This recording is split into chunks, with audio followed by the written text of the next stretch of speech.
Hello everyone, welcome back to my YouTube channel.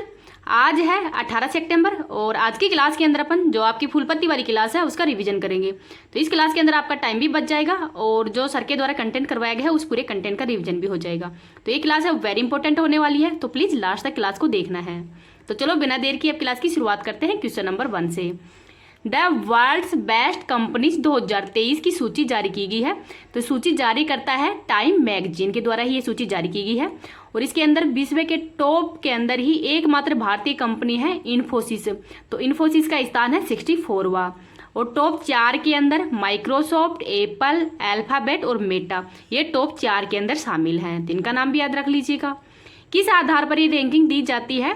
तो राजस्व, ग्राहक संतुष्टि, कर्मचारियों की संतुष्टि और CSR के आधार पर यही जो रैंक है वो दी जाती है।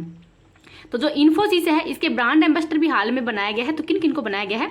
तो मेल के अंदर बनाया गया है राफेल नडाल को और फीमेल के अंदर बनाया गया है ईगा स्वीटेक को।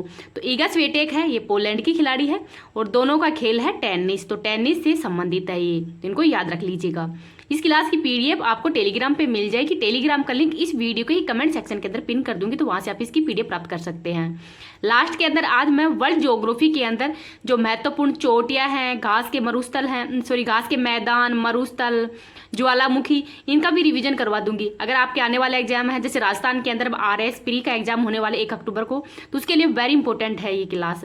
तो ये क्लास आपको लास्ट तक देखनी है जिससे कि आपकी जीके का भी रिवीजन हो जाएगा। आगे देखते हैं महत्वपूर्ण इंडेक्स को। विश्व खुशहाली व शांति सूचकांक के अंदर भारत की रैंक 126वीं है। ग्लोबल जेंडर गैप इंडेक्स के अंदर भारत की रैंक 127वीं है। विश्व प्रेस स्वतंत्रता सूचकांक के अंदर भारत की रैंक 161वीं है। लॉजिस्टिक परफॉर्मेंस इंडेक्स में भारत की रैंक 38वीं है। मानव विकास सूचकांक के अंदर भारत की रैंक 132वीं है। फायर पावर इंडेक्स में भारत की रैंक है वो 4th नंबर पे है। हंगर इंडेक्स के अंदर भारत की रैंक है वो 107वें नंबर पे है। तो इन इंडेक्स को याद रख लिए क्योंकि एग्जाम के अंदर आपसे ये क्वेश्चन तो आ ही जाएगा। नेक्स्ट देखते हैं क्वेश्चन नंबर 2। संयुक्त राष्ट्र अंतर्राष्ट्रीय व्यापार विधि आयोग UNCITRUAL के दक्षिणी एशिया सम्मेलन है, इसका मेजबान कौन है? तो नई दिल्ली के अंदर इसका आयोजन किया गया है। तो जो ये UNCITRAL है इसकी स्थापना कब की गई है? तो 1966 के अंदर इसकी स्थापना की गई थी। हेडक्वार्टर वियना ऑस्ट्रिया में है। तो जो ओपेक है इसका हेडक्वार्टर भी वियना ऑस्ट्रिया के अंदर ही है और जो वियना है ये डेन्यूब नदी के किनारे है। तो ये भी याद रख लीजिएगा। तो इस सम्मेलन के अंदर है जो भारत के महान्यायवादी हैं RK वेंकटरमण जी और जो मुख्य न्यायाधीश हैं DY चंद्रचूड़, इनके द्वारा भी भाग लिया गया था। तो ये भी याद रख लीजिएगा। अब देखते हैं कि महान्यायवादी हैं, इसका उल्लेख अनुच्छेद नंबर 76 के अंदर किया गया है। भारत के फर्स्ट महान्यायवादी हैं MC सीतलवाड़ और इनकी नियुक्ति है वो राष्ट्रपति के द्वारा की जाती है। अब देखते हैं सुप्रीम कोर्ट के मुख्य न्यायाधीश। तो फर्स्ट है HJ कानिया, वर्तमान में 50वें मुख्य न्यायाधीश हैं DY चंद्रचूड़ जी। और सुप्रीम कोर्ट की स्थापना के समय जो मुख्य अतिथि कौन थे? तो सिंगापुर के जो मुख्य न्यायाधीश हैं सुंदरेश मेनन हैं, ये भारत के मुख्य अतिथि थे। ई पास ऐप है, ई पास ऐप जो स्वागतम है ये भी सुप्रीम कोर्ट के द्वारा ही लॉन्च किया गया है। सर्वाधिक कार्यकाल है वो YV चंद्रचूड़ का था। पहली महिला न्यायाधीश कौन है? तो इनका नाम है फातिमा बीबी। और वर्तमान के अंदर सुप्रीम कोर्ट के अंदर कितनी महिला न्यायाधीश हैं? तो ये 3 महिला न्यायाधीश वर्तमान में सुप्रीम कोर्ट के अंदर कार्य करते हैं। आगे देख लेते हैं 2023 के अंदर भारत किस किस चीज़ का होस्ट रहा है? तो G20 का होस्ट भारत ही था। SCO का होस्ट भी भारत ही है। तो SCO का जो 9वां सदस्य देश है वो हाल ही के अंदर ईरान बना है और G20 है ये G21 हो गया है। तो जो अफ्रीकन यूनियन है ये इसके अंदर शामिल हो गया है। वासेनार है, इसकी अध्यक्षता भी भारत के द्वारा की गई है। वर्ल्ड हॉकी जो कप है ये अब की बार 15वें नंबर का है और इसका आयोजन है ये उड़ीसा के अंदर किया गया है। विजेता इसके अंदर स्पेन है और विजेता इसमें जर्मनी था और किसको हराया है? तो बेल्जियम को हराकर। इंटरपोल की जो 90वीं बैठक है इसका आयोजन भी नई दिल्ली के अंदर ही किया गया है और पहली बार जो इंटरपोल की स्थापना की जो 100 वर्ष कंप्लीट होने के बाद में इसकी स्थापना दिवस भी मनाया गया है 7 सितंबर को ही। क्रिकेट वर्ल्ड कप तो इसका आयोजन भी भारत के अंदर ही किया जाएगा और इसका ब्रांड एम्बेसडर है वो शाहरुख खान को बनाया गया है। महिला बॉक्सिंग चैंपियनशिप तो इसका आयोजन भी भारत के अंदर ही किया गया है और इसमें भारत के द्वारा 4 गोल्ड मेडल जीते गए थे। तो इनको भी याद रख लीजिएगा। तो 4 गोल्ड मेडल है वो किन किन के द्वारा जीते गए हैं? तो वो आंसर आपको कमेंट सेक्शन के अंदर देना है। आगे और देखते हैं। एशिया कप 2023 है, इसका होस्ट है श्रीलंका और पाकिस्तान। फाइनल मैच है वो प्रेमदास स्टेडियम कोलंबो के अंदर ही हुआ है और फाइनल मैच है वो भारत वर्सेस श्रीलंका के मध्य खेला गया है, जिसमें श्रीलंका है और केवल 50 रन पर ही ऑल आउट हो गया। तो एशिया कप के अंदर ये सबसे कम स्कोर किया गया है, जिसकी 50 रन पर ही आउट हो गए हैं। विजेता भारत ही बना है और भारत के कप्तान कौन है? तो रोहित शर्मा है। मैन ऑफ द मैच है वो मोहम्मद सिराज है, तो मोहम्मद सिराज है मैन ऑफ द मैच थे, तो इनको भी याद रख लीजिएगा। एशिया कप है ये पहली बार 1984 के अंदर हुआ है और भारत है इस बार 8वीं बार विजेता बना है एशिया कप का, तो इसको भी याद रख लीजिएगा। अब स्पोर्ट्स से संबंधित जो क्रिकेट से संबंधित जो भी वर्ल्ड कप हुए हैं इनको देख लेते हैं। अंडर 19 महिला T20 विश्व कप का होस्ट कौन है? तो दक्षिण अफ्रीका था। विजेता भारत है और किसको हराकर बना है? तो इंग्लैंड को हराकर। महिला प्रीमियर लीग तो इसका आयोजन पहली बार ही किया गया है, टोटल 5 टीमों ने इसमें भाग लिया है। विजेता मुंबई बना है और इसके कप्तान है हरमनप्रीत कौर। उप विजेता गुजरात था और इसमें सबसे महंगी खिलाड़ी है वो थी स्मृति मंदाना। आगे देखते हैं IPL 2023, ये 16वें नंबर का है। विजेता चेन्नई सुपर किंग्स बना है, टोटल 10 टीमों ने इसमें भाग लिया है। ऑरेंज कैप है वो शुभमन गिल के द्वारा ऑरेंज कैप है शुभमन गिल को दिया गया है और पर्पल कैप है ये मोहम्मद शमी को दिया गया है। विश्व टेस्ट चैंपियनशिप तो इस बार इसका सेकंड आयोजन किया गया था। विजेता ऑस्ट्रेलिया है, उप विजेता भारत है। और जब विश्व टेस्ट चैंपियनशिप जो फर्स्ट बार का हुआ है तो उसमें विजेता न्यूजीलैंड बना था और उप विजेता भारत बना था, तो इनको भी याद रख लीजिएगा। पहली महिला एम्पायर कौन है? तो किम कोटन है, तो इनका नाम भी याद रख लीजिएगा, वेरी इंपॉर्टेंट है। अब अगर आपको क्लास पसंद आए तो प्लीज़ आप इसको ज़्यादा से ज़्यादा लाइक एंड शेयर कर देना। अभी तक चैनल को सब्सक्राइब नहीं किया तो प्लीज़ चैनल को सब्सक्राइब भी कर लेना। आपके सब्सक्राइब करने से और चैनल को ज़्यादा से ज़्यादा लाइक एंड शेयर करने से मेरा थोड़ा हौसला बढ़ता है, जिससे मैं भी आपके लिए थोड़ा अच्छा से अच्छा कंटेंट बना सकूं।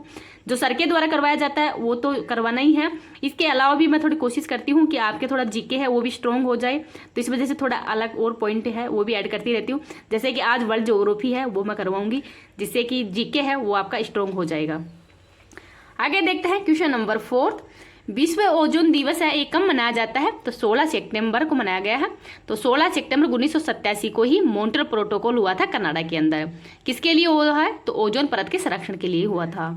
इसकी घोषणा कब की गई है विश्व ओजोन दिवस की? तो 1994 में इसकी घोषणा की गई थी और इस बार 2023 में कौन से क्रम का है? तो 29वें क्रम का है। थीम क्या है? तो ओजोन परत को ठीक करना ही इस बार की थीम है, तो थीम इंपॉर्टेंट है, इसको याद रख लीजिएगा। अब देखते हैं ये जो क्षोभ मंडल है इसके अंदर मौसम संबंधी या वर्षा तूफान आदि किसमें होते हैं? तो क्षोभ मंडल के अंदर होते हैं। सप्ताह मंडल के अंदर जो ओजोन परत है वो कहाँ पे पाई जाती है? तो सप्ताह मंडल के अंदर। मध्य मंडल के अंदर जो पैरा बैंगनी किरणें हैं ये पाई जाती है। आयन मंडल के अंदर रेडियो तरंगे पाई जाती है, तो इनको भी याद रख लीजिएगा। नेक्स्ट देखते हैं स्टॉकहोम सम्मेलन है ये कब हुआ है? तो 1972 को हुआ था। क्योटो प्रोटोकॉल 1997 के अंदर हुआ था जापान के अंदर ही COP 3 के रूप में। पहला पृथ्वी सम्मेलन 1992 के अंदर हुआ था रियो डी जेनेरियो ब्राजील के अंदर ही, और इसकी रिपोर्ट है वो एजेंडा 21 के नाम से भी जानी जाती है।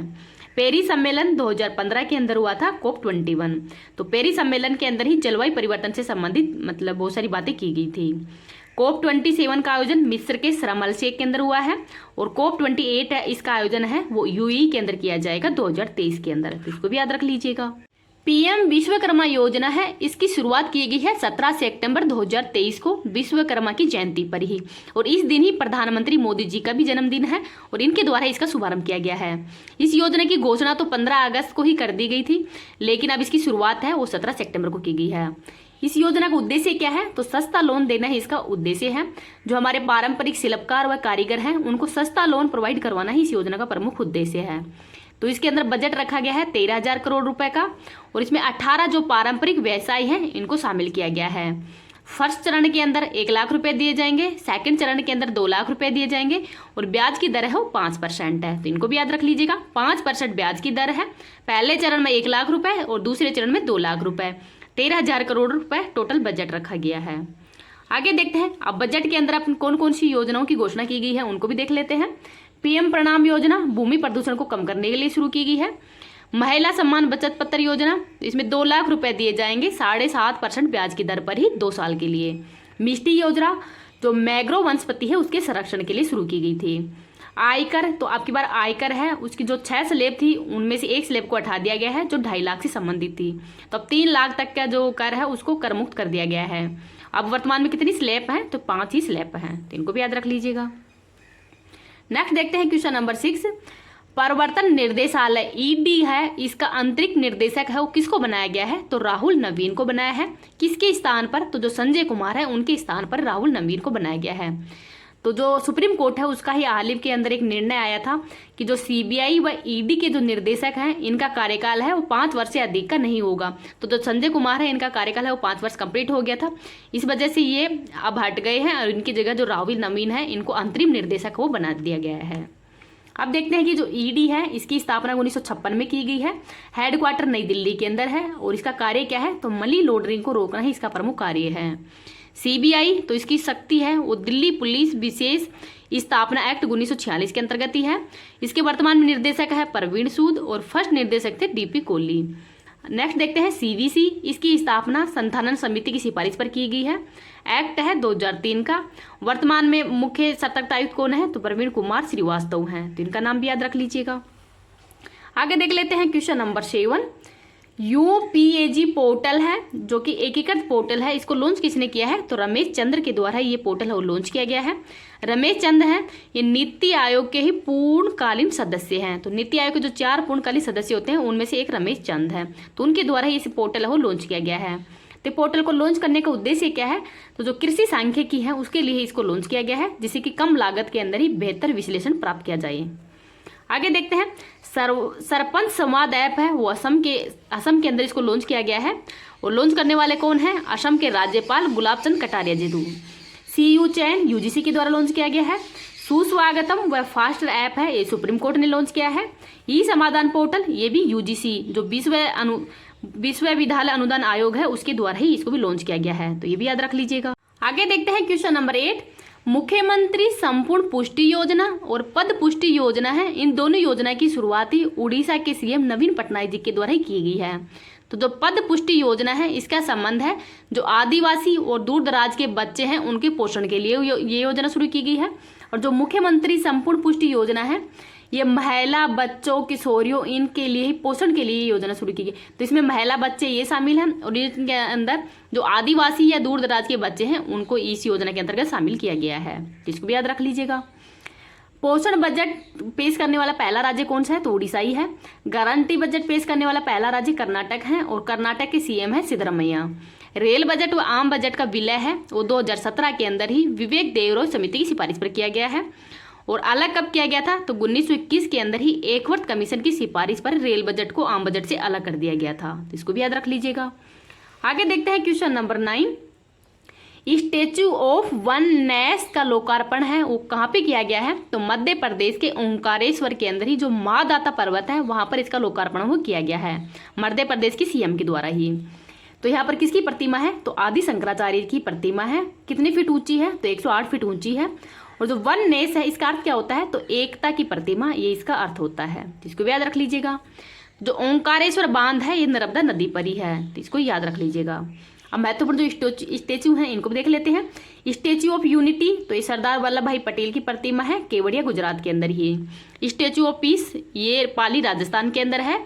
और विश्व स्वरूपम तो जो विश्वास स्वरूपम है ये नाथद्वारा राजसमंद राजस्थान के अंदर है। स्टेच्यू ऑफ इक्विलिटी तो ये हैदराबाद के अंदर है, संत रामानुजाचार्य की प्रतिमा। स्टेच्यू ऑफ प्रोस्पेरिटी तो कैंप गौड़ा एयरपोर्ट बेंगलुरु के अंदर है। स्टेच्यू ऑफ नॉलेज तो लातूर महाराष्ट्र के अंदर ही डॉक्टर भीमराव अंबेडकर जी की प्रतिमा को स्थापित किया गया है, तो इसको भी याद रख लीजिएगा। आगे देखते हैं क्वेश्चन नंबर 10। इंटरनेशनल कन्वेंशन और एक्सपो सेंटर यशोभूमि है, इसका उद्घाटन कहाँ पे किया गया है? तो द्वारिका नई दिल्ली के अंदर इसका उद्घाटन किया है। किसके द्वारा? तो प्रधानमंत्री मोदी जी के द्वारा इसका उद्घाटन किया है। आगे है जो भारत मंडपम है, इसका आयोजन ये जो G20 सम्मेलन हुआ था नई दिल्ली के अंदर, तो ये कहाँ पे हुआ है? तो भारत मंडपम के अंदर ही हुआ था। और यहाँ भारत मंडपम है, इसके बाहर नटराज की मूर्ति भी स्थापित की गई है जो कि चोल साम्राज्य से संबंधित है और ये अष्ट धातु से बनी हुई है। तो जो ये G20 सम्मेलन है कहाँ पे हुआ था? तो 10 सितंबर 2023 को ही नई दिल्ली के अंदर जो भारत मंडपम है यहाँ पर ही हुआ था, तो ये याद रख लीजिएगा। आगे देखते हैं क्वेश्चन नंबर 11। नीरज चोपड़ा के द्वारा ही विश्व एथलेटिक चैंपियनशिप जिसका आयोजन हंगरी बुडापेस्ट में हुआ है, तो वहाँ पर इसके द्वारा ही गोल्ड व सिल्वर मेडल जीता गया है। और हाल ही के अंदर जो यूजिन डायमंड लीग है इसके अंदर भी जो नीरज चोपड़ा है वो सिल्वर मेडल जीते हैं, तो ये याद रख लीजिएगा, वेरी इंपॉर्टेंट इनसे संबंधित जो आंकड़े हैं। अब अपन जो वर्ल्ड ज्योग्राफी है उसके अंदर जो महत्वपूर्ण चोटियाँ, घास के मैदान, मरुस्थल, ज्वालामुखी या अन्य और भी इंपॉर्टेंट फैक्ट है उनको देख लेते हैं। विश्व की जो महत्वपूर्ण चोटियां हैं उनको देखते हैं। माउंट किलिमंजारो ये अफ्रीका महाद्वीप के अंदर है, तंजानिया देश के अंदर। विंसन मासिप ये अंटार्कटिका की सबसे ऊंची चोटी है। माउंट एवरेस्ट ये विश्व की सबसे ऊंची चोटी है और नेपाल के अंदर है। माउंट कोशियोस्को ऑस्ट्रेलिया के अंदर है। माउंट एल्ब्रूस ये यूरोप महाद्वीप के अंदर है, कॉकेसस पर्वत की। माउंट मैकिनले या माउंट डेनाली है ये उत्तरी अमेरिका की सबसे ऊंची चोटी है, अलास्का पर्वत की। माउंट एकांग गुहा ये दक्षिण अमेरिका की सबसे ऊंची चोटी है, एंडीज पर्वतमाला की। कंचनजंगा सिक्किम के अंदर है। केटू गोडविन ऑस्टिन ये भारत की सबसे ऊंची चोटी को क्या नाम है इसका, केटू गोडविन ऑस्टिन है, तो इसको भी याद रख लीजिएगा। आगे देखते हैं विश्व के प्रमुख घास के मैदान। पंपाज घास के मैदान अर्जेंटीना में है। लानोज घास के मैदान वेनेजुएला में है। वेल्स घास के मैदान दक्षिणी अमेरिका के अंदर है। डाउन्स घास के मैदान ऑस्ट्रेलिया के अंदर है। और जो पुस्ताज घास के मैदान है ये हंगरी के अंदर है। स्टेपीज घास के मैदान, तो स्टेपीज घास के मैदान है ये यूरोप के अंदर है। और जो प्रेरीज घास के मैदान है ये उत्तरी अमेरिका के अंदर है, तो इनको याद रख लीजिएगा। अब विश्व के महत्वपूर्ण जो मरुस्थल है इनको भी देखते हैं। सहारा का मरुस्थल अफ्रीका के अंदर है। थार का मरुस्थल भारत में है। गिब्सन व ग्रेट विक्टोरिया मरुस्थल ऑस्ट्रेलिया के अंदर है। अल नफूद मरुस्थल सऊदी अरब के अंदर है। रब अल खाली मरुस्थल तो ये विश्व का सबसे बड़ा रेतीला मरुस्थल है। कालाहारू मरुस्थल अफ्रीका महाद्वीप के अंदर है। तकला मकान चाइना में है। गोबी का मरुस्थल मंगोलिया के अंदर है और ये सबसे ठंडा मरुस्थल है। अराकामा मरुस्थल चिली के अंदर है और ये विश्व का सबसे शुष्क मरुस्थल है। डस्ट ये लूट ईरान के अंदर है। पेटागोनिया का मरुस्थल अर्जेंटीना के अंदर ही है और ये भी ठंडा मरुस्थल है। कराकुम मरुस्थल ये ईरान के अंदर है। तो इन महत्वपूर्ण जो मरुस्थल है इनको याद रख लीजिए, क्योंकि जो आप अगर RSP का एग्जाम भी दे रहे हैं तो उसके अंदर ये वर्ल्ड ज्योग्राफी के अंदर पूछा जाएगा, तो इन मरुस्थलों को याद रख लीजिएगा। अगर अन्य स्टेट के अंदर है आपके भी जो भी एग्जाम है उनके लिए भी वर्ल्ड ज्योग्राफी तो महत्वपूर्ण ही है। विश्व की ज्वालामुखी देख लेते हैं। कोटोपैक्सी ज्वालामुखी इक्वाडोर के अंदर है। माउंट सिनाबुक, मेरापी व क्राकातोआ ज्वालामुखी इंडोनेशिया के अंदर है। स्ट्राम्बोली ज्वालामुखी तो इसको भूमध्य सागर का प्रकाश स्तंभ भी कहा जाता है। फ्यूजियामा जापान में। माउंट पोपो म्यांमार में। मोनालोवा USA के हवाई द्वीप के अंदर है। और देमबंद ईरान के अंदर है। माउंट ताल फिलीपींस के अंदर है। विसुवियस व एटना इटली के अंदर है। बेरेन द्वीप ये भारत का एकमात्र सक्रिय ज्वालामुखी है, तो इसको भी याद रख लीजिएगा। विश्व के महत्वपूर्ण पठार। तिब्बत का पठार तो ये मध्य एशिया के अंदर है। मंगोलिया का चीन व मंगोलिया के अंदर ही है। ग्रेट बेसिन का पठार USA में है। अनातोलिया का पठार तुर्की में है। और कोलोरेडो का पठार है ये USA के अंदर है। आगे देखते हैं विश्व की जो अंतर्राष्ट्रीय रेखा है 49 डिग्री रेखा है वो USA को कनाडा से अलग करती है। 38 डिग्री रेखा उत्तरी अमेरिका और दक्षिणी अमेरिका से। हिंडनबर्ग रेखा जर्मनी को पोलैंड से। डूरन रेखा भारत को अफगानिस्तान से। मेकमोहन रेखा भारत और चीन के मध्य। और रेड क्लिफ रेखा है वो भारत और पाकिस्तान के मध्य है। विश्व की जनजातियां देख लेते हैं। पिग्मी जनजाति कहाँ पे पाई जाती है, तो कांगो बेसिन के अंदर। बुशमैन जनजाति है वो कालाहारी मरुस्थल में पाई जाती है। मसाई है वो कांगो व तंजानिया में पाई जाती है। एस्किमो है वो टुंड्रा प्रदेश में पाई जाती है। और जो काकेशस जनजाति है ये काला सागर के अंदर पाई जाती है। तो इन जनजातियों के नाम हैं वो भी याद रख लीजिएगा। अब अगर आपको ये मेरी थोड़ी